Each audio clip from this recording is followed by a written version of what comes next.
नमस्कार दोस्तों, हमारी इस नई वीडियो में आपका स्वागत है। आज हम अपनी यात्रा पर निकल चुके हैं जोधपुर के लिए। जी हाँ, राजस्थान का एक ऐतिहासिक जगह जो किलों से और राजा महाराजाओं के समय से काफ़ी मशहूर है। तो यहाँ आने के लिए आप या तो दिल्ली से या किसी भी राज्य के किसी भी स्टेट से आप जोधपुर डायरेक्टली एयरपोर्ट पे आ सकते हैं फ़्लाइट के द्वारा, या फिर बहुत सारी ट्रेनें उपलब्ध हैं, आप ट्रेन से भी जोधपुर आ सकते हैं। तो हम दिल्ली से होकर जोधपुर आए थे और जोधपुर के बाद फिर हमने रोड ट्रिप की। यहाँ पे हमने गाड़ी बुक किया और भाया रोड हम जोधपुर ट्रैवल कर रहे हैं। जब आप जोधपुर से जैसलमेर के लिए निकलेंगे तो हमारा जो रूट था वो जोधपुर से जैसलमेर, और इस बीच में हम पोखरन भी रुकने वाले थे 2 दिन के लिए।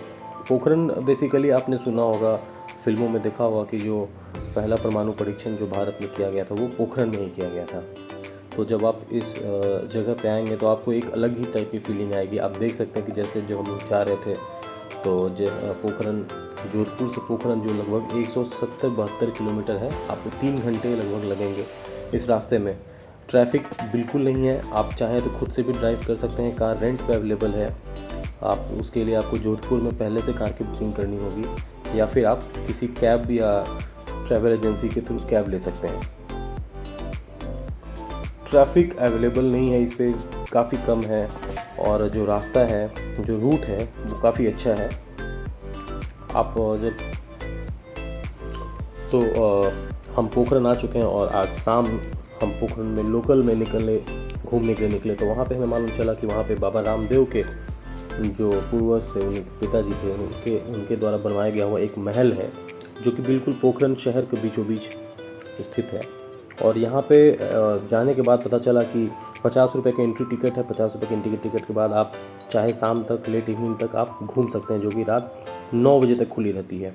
इस फोर्ट की एक ख़ास बात ये भी है कि अगर आप शादियों के शौकीन हैं तो ऐतिहासिक शादी या फोर्ट से या राजा महाराजाओं की तरह जो किलों में शादी करने के शौकीन है, जैसे हाल फिलहाल में ही अभी कैटरीना कैफ और विकी कौशल ने अपनी शादी की थी, तो इस तरह के किलों को बुक किया गया था।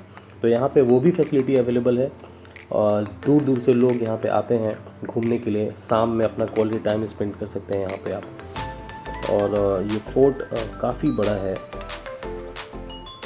यहाँ से घूमने के बाद हम शाम में फिर निकल गए अगले दिन अपने अगले सफ़र के लिए, और अब हम जा रहे थे पोखरन से जैसलमेर की ओर।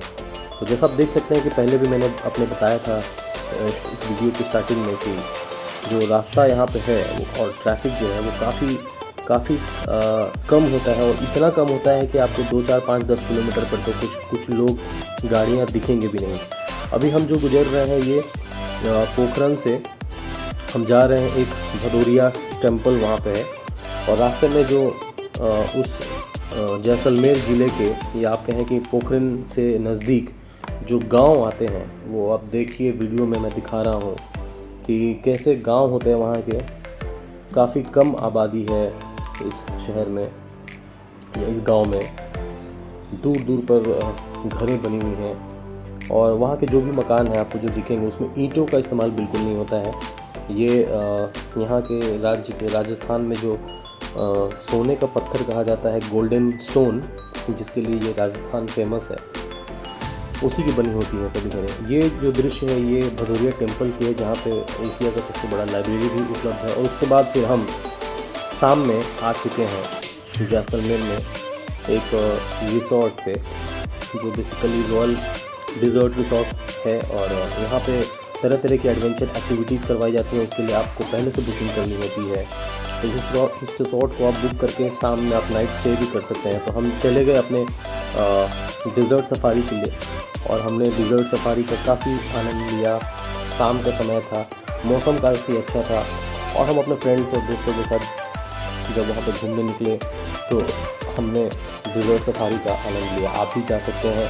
डिज़र्ट सफारी का जो रेट है वो 1500 पर पर्सन है। ये सैंड ड्यून्स में जैसलमेर से अप्रॉक्सीमेटली 30 किलोमीटर्स की दूरी पे जो वहाँ पे डिज़र्ट एरिया है, वहाँ पे डिज़र्ट सफारी करवाया जाता है। काफ़ी अच्छा डिज़र्ट सफारी है। आप इंडिया में रह के दुबई वाली फीलिंग ले सकते हो। कम प्राइस में। तो आपको भी अगर कभी आप जैसलमेर जाओ, राजस्थान का ट्रिप हो, तो आप ये डिज़र्ट सफारी ज़रूर करें। डिज़र्ट सफारी के साथ साथ वहाँ पे आप कैमल राइडिंग कर सकते हैं फ्रेंड्स। वहाँ पे पैराग्लाइडिंग है, और वो जो पैराग्लाइडिंग है वो मोटर वाली पैराग्लाइडिंग है, तो आप उसका भी आनंद ले सकते हैं। हालांकि हम लोग के पास उतनी समय नहीं थी, शाम के समय हमें अपने होटल भी वापस जाना था, तो इसीलिए हमने पैराग्लाइडिंग वगैरह नहीं किया। लेकिन ये डिज़र्ट सफारी करने के बाद हम कैमल राइडिंग किए। कैमल राइडिंग आप कर सकते हो, उसके लिए भी जो रेट्स हैं, या तो अगर आप पैकेज में लेते हो तो जो पैकेज आपके जो रिजॉर्ट वालों ने बुक किया है, उस पैकेज में सारे कुछ इंक्लूसिव होते हैं, रेट्स अकॉर्डिंगली उसके होते हैं। या फिर इंडिविजुअली आप साइट पे जाके, यानी डिज़र्ट लोकेशन पे जाके, सैंडल्स जो है वहाँ पे भी आप डायरेक्टली इनसे कैमल राइडिंग के लिए रिक्वेस्ट कर सकते हैं। और according to season 500 to 1000 rupees आपको कैमल राइडिंग कराते हैं, जो 5 से 10 मिनट या 15 मिनट का होता है, शॉर्ट होता है। कैमल राइडिंग करने की एक ख़ास बात ये भी है कि आप इंडिया के किसी कोने में भी जाओ, कहीं भी जाओ, तो इस कैमल राइडिंग का लुत्फ़ केवल आप राजस्थान में उठा सकते हो। तो जब भी आप राजस्थान आते हैं तो कैमल राइडिंग करना बिल्कुल ना भूलें। और हाँ, वहाँ का जो लोकल कल्चरल फॉल्क है वो भी हमें दिखा वहाँ पे, तो हमने उसका भी आनंद लिया। थोड़ी बहुत ठुमके भी लगाए कल्चरल फॉल्क राजस्थानी सॉन्ग्स पे। इस वीडियो में मैंने उस सॉन्ग्स को म्यूट कर दिया है, क्योंकि वो वीडियो एडिट करते समय मैं उसको ध्यान नहीं दे पाया, इसीलिए वो जो फॉल्क सॉन्ग था जो उन्होंने प्ले किया था हम लोग के लिए, वो हम लोग वहाँ पे काफ़ी अच्छा एंजॉय किए, क्वालिटी टाइम स्पेंड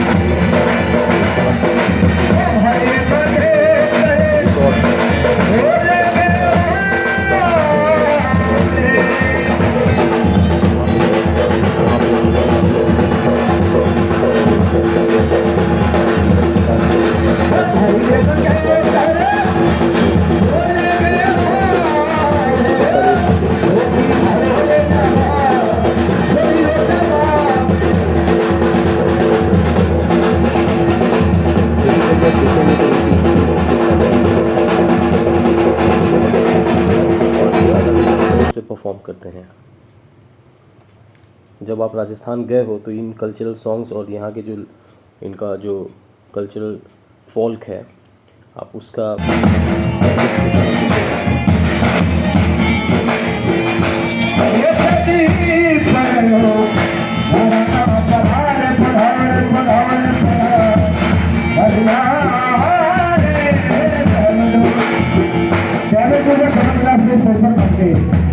अपने शरीर का संतुलन बनाकर नृत्य प्रस्तुति पेश करने जा रही है। क्या बात है।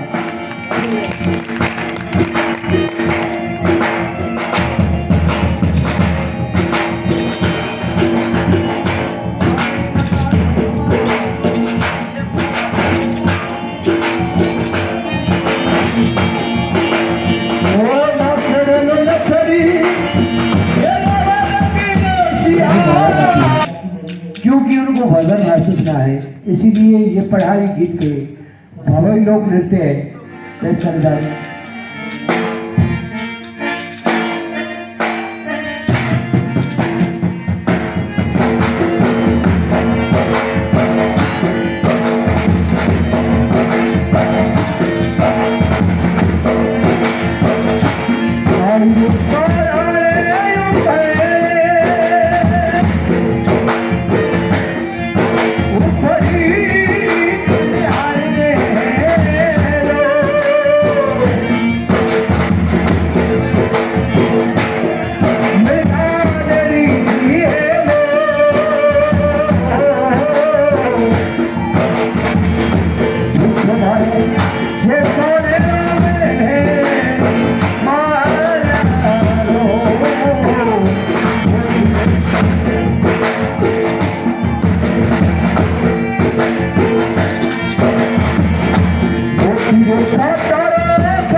इस रिसोर्ट की एक और ख़ास बात है कि यहाँ पे कैंप्स बनाए गए हैं जो कि फुल्ली एसी है, एयर कंडीशन कैंप है। और इसकी जो प्राइसेस हैं for night staying with your family वो लगभग 8 से 9 हज़ार रुपये पर नाइट है पर कैंप। तो आप अपने फ्रेंड्स या फैमिली के साथ जब आते हैं तो ये आप कैंप भी बुक कर सकते हैं। काफ़ी सूदिंग प्लेस है, very peaceful, eco friendly, pollution बिल्कुल भी नहीं है। तो मैं तो टाइम की कमी की वजह से यहाँ पे रुक नहीं पाया था, लेकिन मैं आपको रिकमेंड करूँगा कि आप यदि चाहते हो राजस्थान जैसलमेर तो आप 1 नाइट कैंपिंग भी कर सकते हो। 1 नाइट कैंपिंग करने का जो चार्जेस है वो 10,000 है, बट ये ऑफ सीजन्स में जब हम लोग गए थे तो काफ़ी हेवी डिस्काउंट्स पे ये अवेलेबल था। अप्रॉक्सीमेटली 4,000 to 5,000 में भी आप ये कैंप का लुत्फ़ उठा सकते हो। इस कैंप में यहाँ पे आपको मिल जाता है स्विमिंग पूल एरिया है, बाथ एरिया है और गार्डन्स हैं। जो कैंप है वो फुल्ली प्रोटेक्टेड है, चारों तरफ से वो घिरा हुआ है। कैंप में एसी लगा हुआ है, आप नाइट स्टे कर सकते हो, नाइट डाइनिंग कर सकते हो, कैंडल लाइट डिनर कर सकते हो। ओवरऑल कैंप का जो एक्सपीरियंस है वो काफ़ी उम्दा है। उसके बाद फिर हम ले चलते हैं अपने होटल का टूर। हमारा जो होटल था टूलिप डिज़र्ट्स, तो टूलिप की होटल्स तो चैन आप वैसे ही सुना होगा कि ये काफ़ी अच्छे होटल्स होते हैं। और वैसे भी जैसलमेर की एक और ख़ास बात है कि यहाँ पे जो भी होटल्स होते हैं वो फोर्ट या किले की शक्ल की ही होटल यहाँ पे बनाए जाते हैं, या पहले के बने हुए जो किले हैं या फोर्ट्स हैं उनको ही होटल में कन्वर्ट कर दिया गया है। तो हमारा ये होटल काफ़ी अच्छा होटल था। मैक्सिमम फॉरेनर्स लोग ही यहाँ पे रह रहे थे। मुझे तो लग रहा था कि हम लोग शायद इकलौते इंडियंस हैं, 2-3 लोग जो इस होटल में स्टे कर रहे हैं। होटल में स्टे करने का एक और इस होटल की खास बात है कि आप जब आते हो अपनी थकान के मिटाने के लिए आप मॉर्निंग में आप स्पा ले सकते हैं। स्पा के साथ आप जिम कर सकते हैं, जिम एरिया है यहाँ पे वर्कआउट करने के लिए, स्विमिंग कर सकते हैं और वेरियस एक्टिविटीज़ को आप इस होटल में कर सकते हैं। इस होटल की प्राइस की बात करें तो ये ऑफ सीज़न होने की वजह से 3,500-4 हज़ार से 5 हज़ार तक के रेंज में आपको ये होटल राजस्थान जैसलमेर के अंदर मिल जाता है। तो आप यहाँ आके इस तरह के होटल का भी आनंद ले सकते हैं और आपको पूरी की पूरी राजा महाराजाओं वाली फीलिंग आएगी। अब समय हो चला था कि जब आप जैसलमेर आए हो तो जैसलमेर से 30 किलोमीटर के दूरी पे एक जगह है जिसका नाम है कुलधरा। कुलधरा के बारे में एक मान्यता है और एक कहानी है कि लगभग 100 साल पहले यहाँ पे कुलधरा में कुल 84 कस्बे या गांव बसा करते थे, जहाँ पे कुलधरा के जो राजा था जो शासन कर रहा था वो वहाँ के गांव की बस्तियों के लड़कियों को छेड़छाड़ करता था और जिससे तंग आकर और भूखमरी और वहाँ सूखा पड़ने के कारण उससे तंग आकर लोग लगभग 84 गांव के लोग एक रात ही सारे के सारे गांव खाली करके कहीं दूसरी जगह पे चले गए थे जिनका पता नहीं चला। और तब से लेकर लगभग 100 सालों से वो गांव इसी तरह वीरान पड़ी हुई है, जिसका मलबा आप आज भी देख सकते हैं। लोग इसे हॉन्टिंग विलेज के नाम से भी जानते हैं और हॉन्टिंग विलेज का खिताब मिलने के बाद लोग दूर दूर से पर्यटक, फॉरेनर्स, जो भी विदेशी सैलानी लोग यहाँ घूमने आते हैं तो कुलधरा गांव भी जरूर घूमने आते हैं। विभिन्न तरह की कहानियाँ और भूतिया कहानी से इसको जोड़कर इस धरोहर को और भी मशहूर कर दिया गया है। हालांकि मुझे जाने के बाद वहाँ पे ऐसा बिल्कुल भी नहीं लगा कि वहाँ पे भूत या हॉन्टेड प्लेस नाम से की तरह की कोई भी चीज़ वहाँ पे मौजूद हो। मैं तो अंदर घूम के भी गया, आप जैसे देख सकते हैं दिखने में तो काफ़ी डरावना और वीरान है, लेकिन दिन में काफ़ी लोग वहाँ पे थे, इसीलिए मुझे डर तो बिल्कुल ही नहीं लगा। हो सकता है कि रात में अगर आप आएँ तो यहाँ पे डर का माहौल बना हो। बहुत सारे न्यूज़ चैनल्स ने यहाँ पे जाके वीडियो शूट की है रात में, लेकिन जो भी हो इस जगह की भी एक अनोखी कहानी है।